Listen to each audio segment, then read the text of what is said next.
There is a picture, sort of artist's impression, before the space age of what Venus might be like on its surface, and so this was looking at the planet Venus. It was science fiction and science fact all the way up to 56 before the start of the space age, but it wasn't completely disproved, this idea of a really sort of lush environment on Venus until 1967, which is when the first measurements in detail were done at Venus. So Mariner 4 and Mariner 5 confirmed the feeling from an earlier space mission that in fact the surface of Venus was not like this at all, but extremely hot, and also that the clouds were made of sulfuric acid, so there wasn't a nice water cycle like is going on in this picture, and so that it had to wait for these in situ measurements by spacecraft to actually do that, and so Venus turned out not to be quite as Earth-like as we thought, and I'll sort of tell you about some of the latest results from Venus Express, which there are some Earth-like features, but to a large extent it's not like the Earth.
But you can see from the relatively crooked and narrow streets of the city of Rome as they look from above today, you can see that again, the city grew in a fairly ad hoc way, as I mentioned.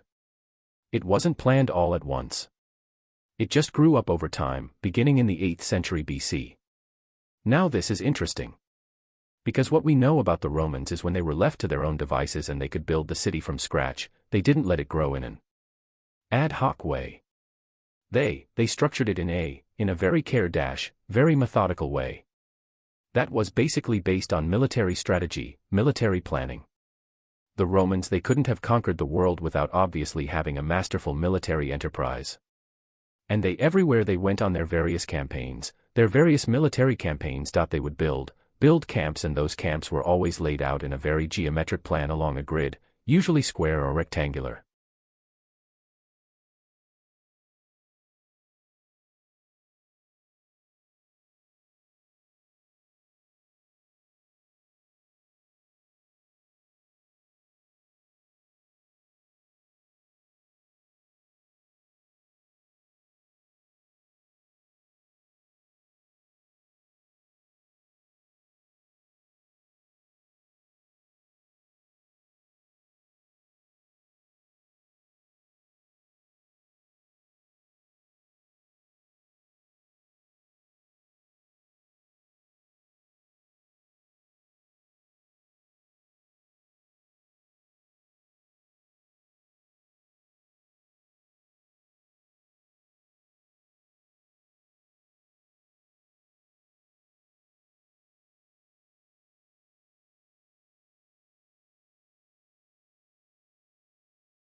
The history of software is of course very, very new. And the whole IT industry is really only 67 years old, which is extraordinary, and to be so close to the birth of a major new technology, a major new discipline, is quite remarkable given where we got to in those 67 years.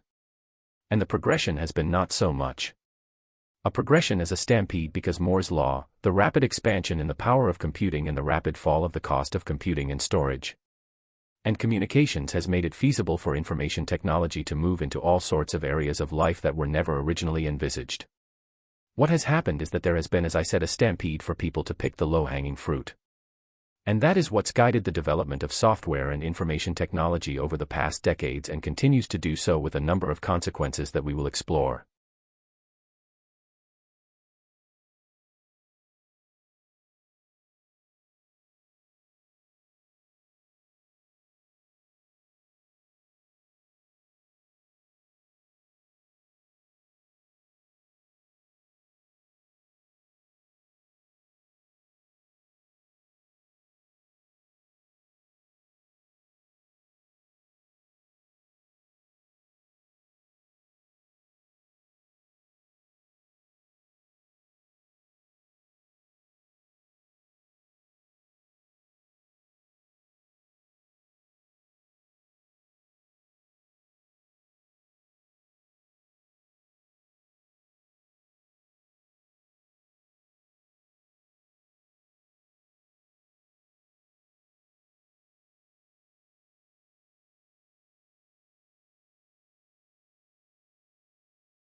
Mars is the fourth planet from the Sun and the second smallest planet in the solar system after Mercury, named after the Roman god of the war.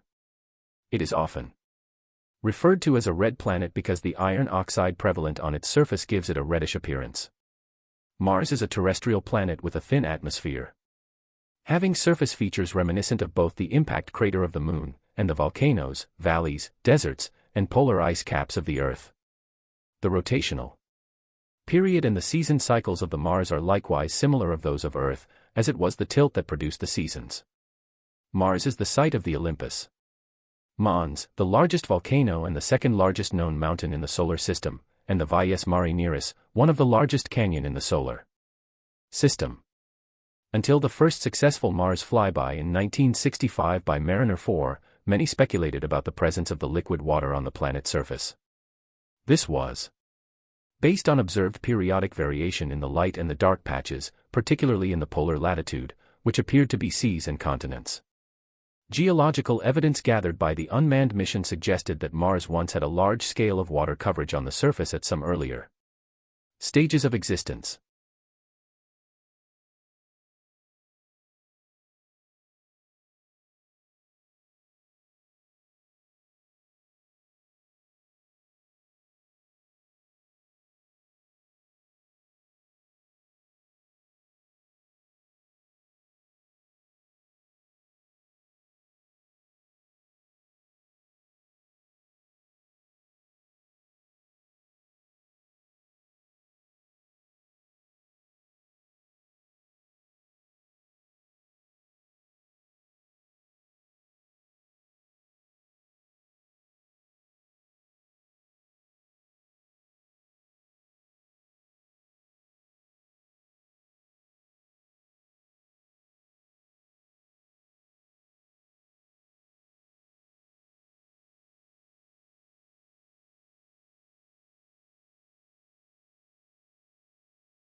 Many parents communicate and educate their children with two languages, probably because they both know more than one language, or they come from different countries.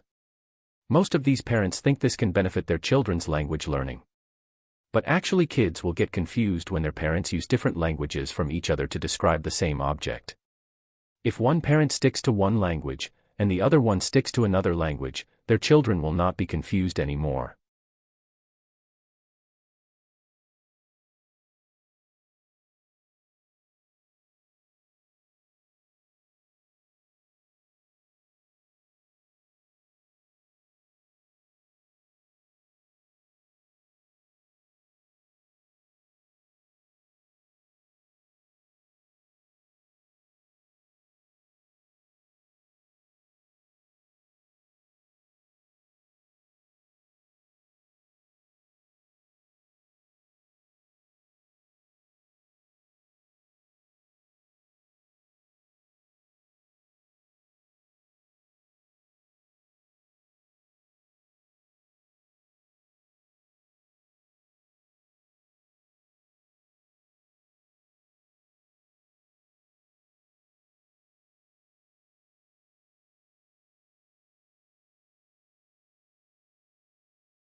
People forget things every day, including experiences, feelings, and thoughts. We call this process biological forgetting. Remembering is hard for people, and people try to overcome biological forgetting. Human memory is not fixed, but it can be reconstructed and shaped by the past. Since ancestors, we have always been trying to improve our memory.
There are many functional areas and services in the library.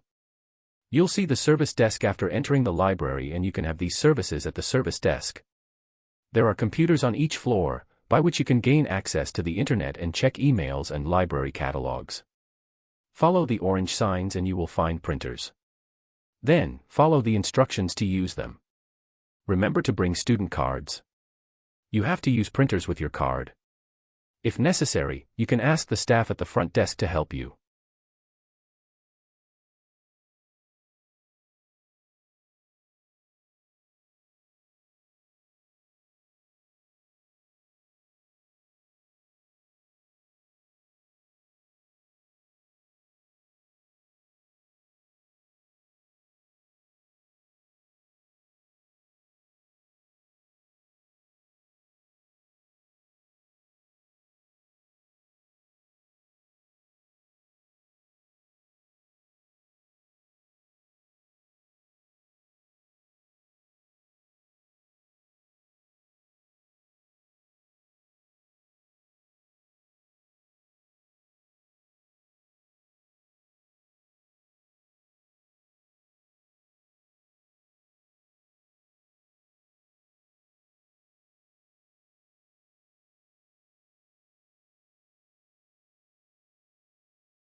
Wilson came then from a different world, and he became the focal point of a broad mainstream American culture that thought that modern literature and wanted modern literature to be able to be read and appreciated by ordinary people.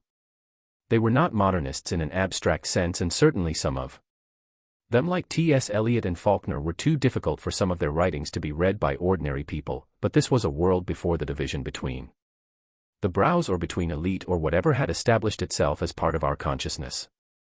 Wilson was a major player in the successful effort of his generation to establish at the heart of American life an innovative literature that would equal the great cultures of Europe. And he knew that the great cultures of Europe were there. He was not a product of a narrow American studies kind of training at all. He joined a high artistic standard with an openness to all experience and a belief that literature was as much a part of life for everyone as conversation. He thought that Proust and Joyce and Yeats and Eliot could and should be read by ordinary Americans, and helped that to happen. Wilson was a very various man over a period of almost 50 years. He was a literary journalist, an investigative reporter, a brilliant memoirist, and a dedicated journal keeper.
At the top, you would have a king.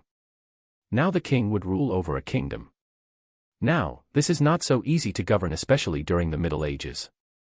And the king might owe many people, things, especially people who helped the king come to power, helped him depose the previous king or to conquer this land. And so in exchange for that and to help govern, he might grant land or feasts to other people. And the key currency in the Middle Ages under the feudal system is land. And land in exchange for loyalty and service. So this whole thing is a kingdom. Now right over here, this is a duchy. And a duchy will be controlled by a duke. I guess I didn't call it duchy because that just doesn't sound as serious. So the king might grant a duchy to a duke, and in exchange, the duke would provide loyalty, pledge their fealty. If the kingdom is threatened, the duke will fight alongside. The king would provide their own troops if the king wants to go conquer other territories, same thing, and also provide the king with taxes, which might be in the form of coinage. Depending on what time and region we are in the Middle Ages, or it might be in the form of a percentage of the agricultural production from this duchy.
Traffic light colors, red, amber, and green, are used to indicate foods' nutritional values according to the healthy standard.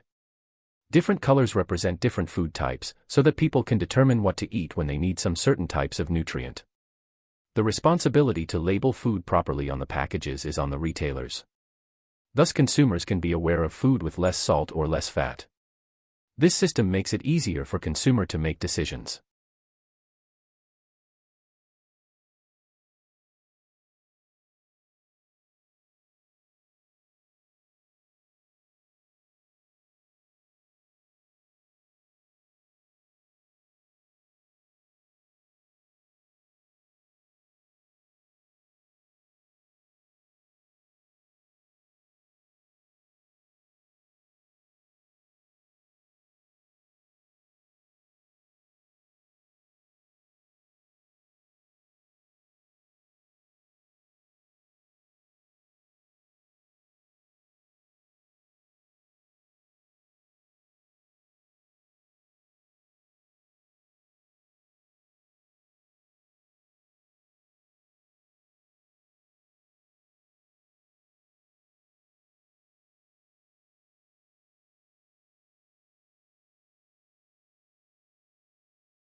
Aquaculture, the farming of fish, shrimp, shellfish, and seaweeds, has been the sources of human protein for nearly 4,000 years, especially in Asia.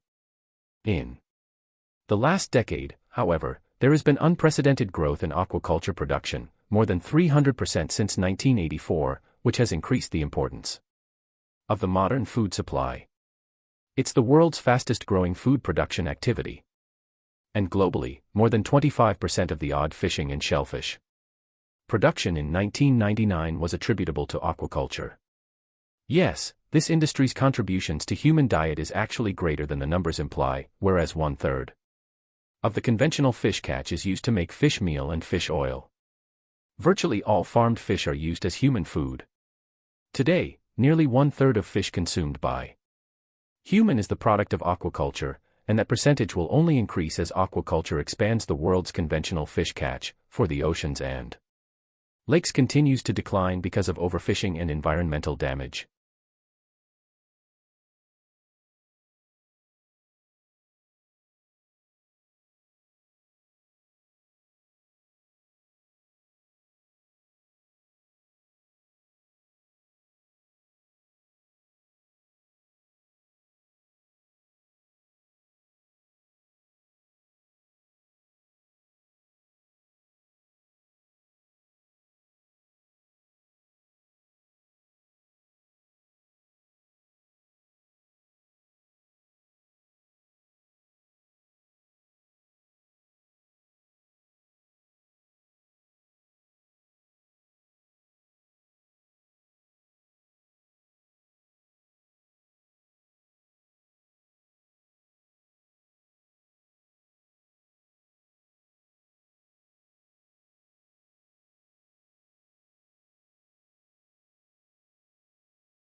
But Aristotle says the reason we need rhetoric is we have to be able to use it. To use rhetoric influence the ramble, we try to get them to understand truth. Truth is suggest, is different than XX rhetoric is the dressing, is the body, right?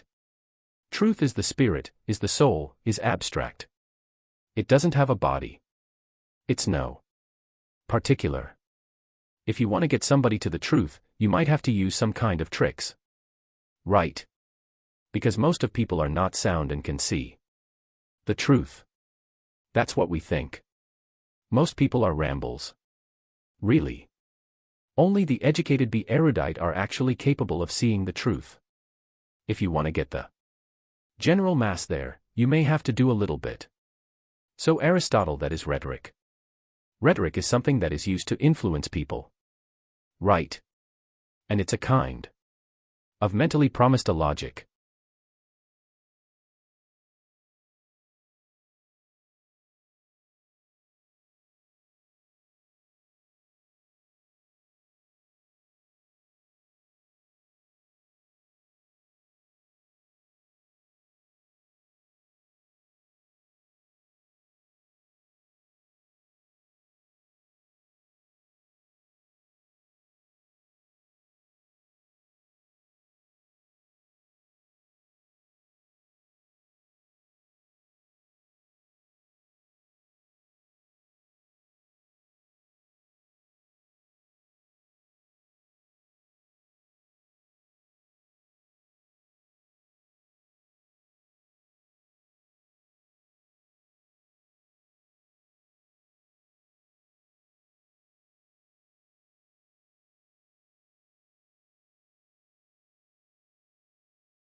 We normally see blogging as a two-way interaction, in which the blogger/author creates the content and the readers interact with or challenge the author.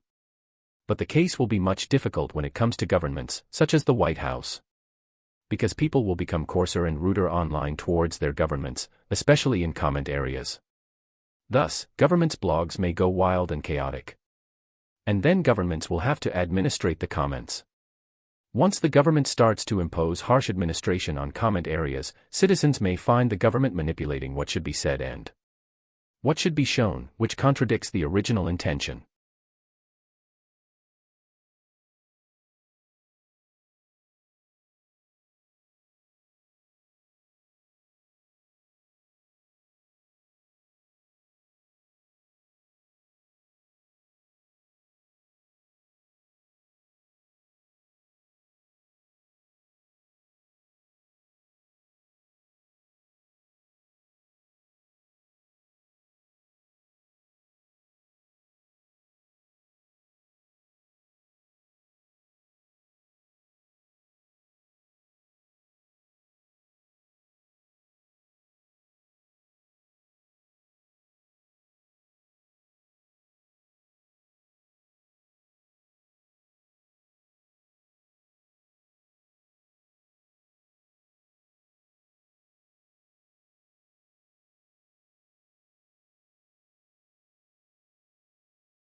The biotech engineering has undergone 3 phases.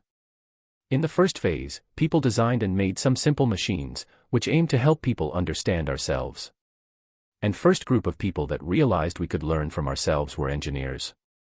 And then, based on the studies, people began to make complicated devices, in order to cure wounds, like the practice of suture, and to study physiology. This is the second phase. Later, since we went into the third phase, more complicated machines have been developed, like ECG, electrocardiography, able to have an insight of your internal body without intruding it, which can show the human brain's functions. X-ray is a good example. In an X-ray picture, you can see the bright area is the heart with some vessels around, and the dark area is the lungs. These devices benefit humans greatly in solving health problems, such as diseases.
Morton Prince was an American physician and psychologist. His book, Dissociation of a Personality, was the bestseller at that time. It tells a story of Miss Christine Beecham, who was suffering from MPD, multiple personality disorder. Miss Christine Beecham has several types of personalities, namely B1, B2 and B3. There was hidden memory in these three personalities, with hallucination among them. Miss Beecham was B2. B2 knows about B1, B3 knows both B1 and B2, but B1 knows nothing about B2 or B3. The strongest personality accounts for most of the time, and it will take over the others and become the main personality at the end. This case and theory gives great help to crime investigation.